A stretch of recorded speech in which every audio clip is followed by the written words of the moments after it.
మీకు ఇప్పుడు 300కి కుర్తీ వస్తుంది, అవునా? రిలయన్స్ ట్రెండ్స్ మ్యాక్స్లోకి వెళ్తే 300 350 వేస్తున్నాం. ఎన్నిసార్లు బయటికి వేయగలుగుతున్నాం మనం? అదే క్వాలిటీ గార్మెంట్ ఒక్కటి తీసుకున్నారనుకోండి, మీరు ఈజీగా 2 ఏళ్ళు వాడచ్చు. So try to maintain that quality maintain చేయండి. స్కిన్ ఫ్రెండ్లీ అయ్యేటట్టు చూసుకోండి. మిమ్మల్ని మీ ఫ్యాబ్రిక్ ప్రొటెక్ట్ చేస్తుంది, అట్ ద సేమ్ టైం ఎన్విరాన్మెంట్కి మీరు హెల్ప్ఫుల్ అవుతారు. So that is the main thing. ఈ సెషన్స్ తీసుకోవడానికి ఫస్ట్ నేను అదే చెప్తా, బట్టలు కొనడం ఇంపార్టెంట్ కాదండి, దాని లాంగివిటీ ఇంపార్టెంట్. అది మన ఎన్విరాన్మెంట్కి ఎంత హాని కలిగిస్తుంది. మీరు కొనే ప్రతి బట్ట కొనే ముందు ఒక్కసారి ఆలోచించండి, ఇది ఎంత యూస్ఫుల్, ఎన్నిసార్లు కడతా. నేను సస్టైనబుల్ ఫ్యాషన్ మీద వర్క్ చేస్తాను, సెషన్స్ తీసుకుంటా దానిలో. సో మేమేం చెప్తామంటే, మీ వార్డ్రోబ్ ఎవ్రీ 3 monthsకి ఒకసారి మొత్తం అన్నీ తీసి ఈ బట్ట 8 సార్లు మినిమం వేయాలి. యాక్చువల్లీ అయితే 13 to 15 times వేయాలి ఒక డ్రెస్, అప్పుడే అది సస్టైనబుల్ కింద వస్తుంది. మీరు 2-3 times వేస్తే అది తీసేసి కనీసం బట్ట లేని వాళ్ళకి ఇవ్వండి, లోపల ఉంచకండి. సో కౌంట్ చేయండి, ఈ డ్రెస్ లాస్ట్ 3 monthsలో ఎన్నిసార్లు వేసాను, యూజ్ ఇట్ మల్టిపుల్ టైమ్స్. అది మాత్రం దృష్టిలో పెట్టుకోవాలి. ఎప్పుడైనా మనం ఎన్విరాన్మెంటల్ ఫ్రెండ్లీ ఉన్నామా లేదా అన్నది మనకి ఒకసారి రిమైండ్ చేస్తుంది అది. ఓకే,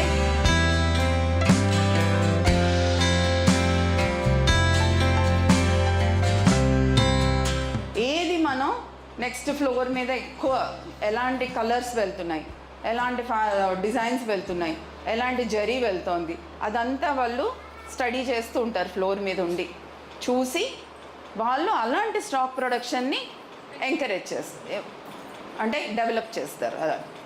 సో మీరు చూడండి, ఇప్పుడు ఫర్ సపోజ్ మార్కెట్లో ఒక ఇన్ఫ్లుయెన్సర్స్, ఎవరు మన ఇన్ఫ్లుయెన్సర్స్ ప్రస్తుతం? ఎవరు ఇన్ఫ్లుయెన్సర్స్ మనకి? మూవీస్ కదా మన ఇన్ఫ్లుయెన్సర్స్. ఎవరు?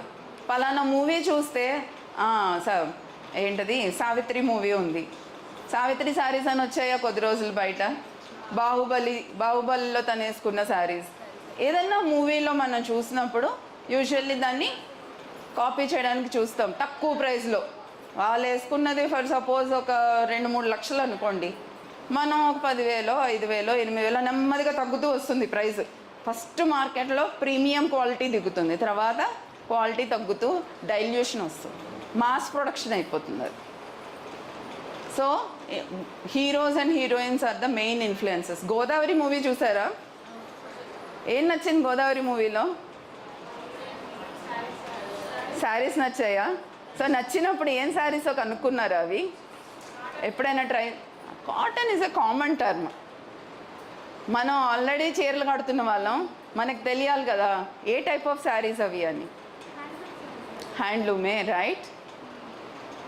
మంగళగిరి శారీస్ అండి అవి. He was the first designer. అతని పేరు అరవింద్ జాషువా, నా ఫ్రెండ్ ఆయన. సో హ్యాండ్లూమ్స్ని మూవీస్ హీరోయిన్కి స్టార్ట్ చేసింది he was the first person. So అక్కడి నుంచి అతను చాలా మూవీస్కి హ్యాండ్లూమ్స్ కంటిన్యూ చేశాడు. ఆనంద్ ఒకటి, అండ్ ఇంకా ఏంటి అరవింద్ జాషువాది ఇప్పుడు ప్యాషన్ అని ఒక మూవీ తీస్తున్నాడు. సో అలాగా ఒక డిజైనర్ ఏం చేస్తారంటే ఒక ట్రెండ్ క్రియేట్ చేస్తారు. అతను ఎప్పుడైతే హ్యాండ్లూమ్స్ని మూవీస్లోకి తీసుకొచ్చాడో అక్కడి నుంచి మంగళగిరికి చాలా ప్రామినెన్స్ వచ్చింది. చాలామంది కమల్ని ముఖర్జీ శారీ అనే గుర్తుపెట్టుకుంటారు దాన్ని, రైట్? కమల్ని ముఖర్జీ శారీ అంటే తనకి తెలియదు అసలు తను ఏం కడుతుందో. It was a challenging thing. Designer కూడా ఇట్స్ ఎ ఛాలెంజ్. వాళ్ళు ఏదైనా డిజైన్ చేస్తే హీరోయిన్స్ కూడా యాక్సెప్ట్ చేయాలి. వాళ్ళు చెయ్యకపోతే వీళ్ళకి కూడా కష్టమే. సో వాళ్ళని కన్విన్స్ చేసి వాళ్ళ చేత వేయించడం కూడా వాళ్ళకు ఒక టాస్క్. అది ఉండదు.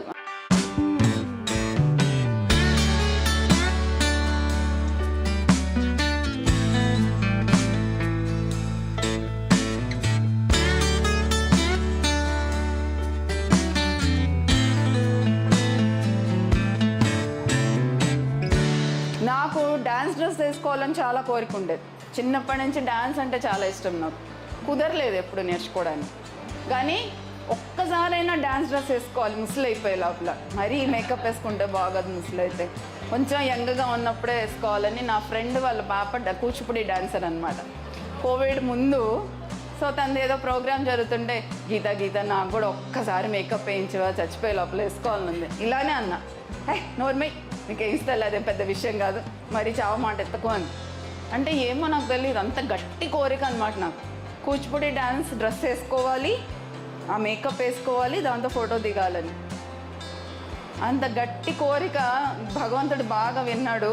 Now I am learning Kuchipudi. నేను ఇప్పుడు 2 years నుంచి కూచిపూడి నేర్చుకుంటున్నాను. Thank you. సో కోరిక బలమైందైతే ఆయన వింటే తీరుస్తాడు ఖచ్చితంగా. అప్పుడు అలా అనుకున్నాను అనమాట. మనం ఏది చేయాలి, ఏ లెవెల్లో చేయాలి, లెవెల్ అనేది కూడా ముఖ్యం. ఆ ఏ లెవెల్లో చేయాలనేది చాలా ముఖ్యం అనమాట. సో మీరు స్టార్టింగ్ ఎప్పుడు కూడా చిన్న లెవెల్లోనే మొదలు పెట్టాలి. ఇవన్నీ గుర్తుపెట్టుకోండి. ఈ పాయింట్లన్నీ కూడా కావాలంటే రాసుకోండి, లేదంటే గుర్తుపెట్టుకోండి. సో ఎప్పుడు మనం చిన్న లెవెల్లో స్టార్ట్ చేయాలి. మన పెట్టుబడి ఏంటి? మన పెట్టుబడి తక్కువలో చేయాలి. తర్వాత మన సొంత డబ్బులతోటే స్టార్ట్ చేయాలి. అది కూడా గుర్తుపెట్టుకోండి. ముందే వెళ్ళిపోయి బ్యాంకుకి నేను ట్రైనింగ్ పోయి వచ్చానంటే, అలీప్లో ట్రైనింగ్ పోయాను, నాకు సర్టిఫికేట్ వచ్చింది, ఒక 5 లక్షలు ఏదో 10 లక్షలు ముద్రా స్కీమ్ ఉందంటే ఇవ్వమంటే ఇవ్వరు, లోన్ ఇవ్వరు కదా. అప్పుడు మీరు ఏం చేయాలంటే చిన్న లెవెల్లో మీ ఓన్ డబ్బుతోటే 10,000 20,000, ఎక్కువ కూడా అసలు 10,000 20,000 తోటి మీరు స్టార్ట్ చేయాలి. అసలు ఏంటి కెమికల్స్ ఏంటి, వ్యవహారం ఏంటి, దీన్ని ఎట్లా తయారు చేయాలి, అది వ్యాపారం అని కాదు. ముందు అనుభవం కోసం మీరు చేయాలి. ఒక 10,000 పట్టుబడో 50,000 20,000 ఎంత అయితే అంత చిన్న లెవెల్లో స్టార్ట్ చేసి దాన్ని ఓకే ఇది అసలు దీని సంగతి అర్థమైపోతుంది మీకు. అప్పుడు నెక్స్ట్ లెవెల్లో అప్పుడు బ్యాంకుకి వెళ్ళాలి మీరు. అది చేయాలనుకుంటే, కంటిన్యూ చేయాలనుకుంటే. లేదు అనవసరం, ఇది మనం ఏదో పొరపాటున ఇందులో దిగాము, ఇది లాభం లేదు, ఇది మనకి సూట్ కాదు అనుకున్నారనుకోండి, ఈ 5-10 వేలతోటే పోద్ది. అవునా? ఇప్పుడు ఎగ్జాంపుల్ ఏమో 50,000 50,000తో దిగింది, ఒక 6 నెలలు 3 నెలలు నడిపింది. ఇదేదో మనకి సూట్ కాదు, ఈ ఏరియాలో ఈ నడవదు, మనం ఈ ఏరియాలో కుట్టించుకునే వాళ్ళు తక్కువ, లేదంటే కాంపిటీషన్ ఎక్కువ ఉంది, మన నడవదని డిసైడ్ అయిందనుకో, తీసిపోసినా కూడా పెద్ద నష్టం ఏమి ఉండదు. మళ్ళీ ఆ మిషన్లు అమ్ముకుంటే సగం డబ్బులు వస్తాయి. అదే ఒకసారి 5 లక్షలు పెట్టింది అనుకోండి, 5 లక్షలు పెడితే ఏమవుద్ది, తీసేస్తే 50,000 వస్తాయి కదా. కాబట్టి అది ముఖ్యం. మనం ఎప్పుడు కూడా చిన్న లెవెల్లో స్టార్ట్ చేయాలి, తక్కువ పెట్టుబడితో స్టార్ట్ చేయాలి, సొంత పెట్టుబడితోటి స్టార్ట్ చేయాలి. ఈ 3 గుర్తుపెట్టుకోవాలి. ఓకేనా? అదే ఇందాక మనం అనుకున్నది ఏంటి, ఏం చేయాలనే దానికి నేను చెప్పినట్టుగా మీరు ఏం అవసరంలా. ఇప్పుడు ఇక్కడ ఉన్నారు కదా, వాళ్ళ శనివారం అనుకో, ఆదివారం ఇట్లా రోడ్డు మీద పోతున్నారనుకో, దాదాపు మీకు ఒక అటు ఇటు కలిపి 200 బిజినెస్లు దొరుకుతాయి మీకు ఈ రోడ్డు మీదే. ప్రగతి నగర్ రోడ్డు మీద ఇక్కడ నుంచి నడుచుకుంటా పోండి ఆ చెరువు దాకా. ఒక పెన్ను పేపర్ తీసుకొని రాసుకోండి, అర్థమైందా? 2 పోండి, ఒక ఆమె చెప్తూ ఉంటుంది, ఒక ఆమె రాసుకుంటూ ఉండండి. ఎన్ని రకాల షాపులు అంటే లోపల పోయి తొంగి చూడాల్సిన పని లేదు. బోర్డు చూసి ఇదిగో ఈ షాపు, లేకపోతే మెడికల్ షాపు, లేకపోతే ఇంకొక షాపు, ఇట్లా రాసుకుంటూ పోతే మీకు అందులోనే కొత్త రకాల షాపులు కూడా దొరుకుతాయి. ఫోటో స్టూడియో ఉంటుంది, ఎంబ్రాయిడరీ ఉంటుంది, తర్వాత గానుగు తీసే నూనె గానుగు ఉంటుంది, రకరకాలు ఉంటాయి అన్నమాట. ఇవన్నీ రాసుకుంటూ పోవడం అట్లానే చేసుకోవచ్చు. ఒక బ్యూటీ పార్లర్ కనపడుద్ది, అవునా? ఆ బ్యూటీ పార్లర్ కూడా మీకు సూట్ అయిందంటే రాసుకోండి, బ్యూటీ పార్లర్ ఒకటి.